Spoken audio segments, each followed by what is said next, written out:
আমরা কেউই জানি না আজকে এই নিষ্পাপ শিশুগুলোর বাবা-মা কেমনভাবে শান্ত থাকবেন, কি বলে নিজের মনকে শান্ত রাখবেন।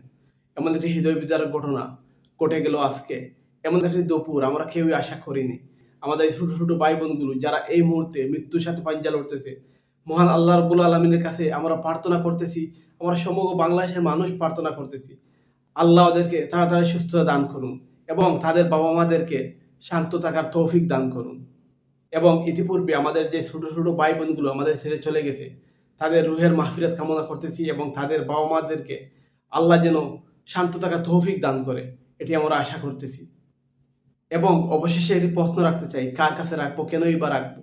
যেই শহরে ৩ কোটির অধিক মানুষ বসবাস করে, সেই শহরের উপরে ট্যানিং বিমান উড়ানো কতটুকু যুক্তিসঙ্গত? এমন একটি যুদ্ধ বিমান যে মডেলের বিমানগুলো বিশ্ব ২০ বছর আগে ব্যবহার বন্ধ করে দিয়েছে। এই বিমানগুলো এখন অবধি কেন বাংলাদেশে আছে?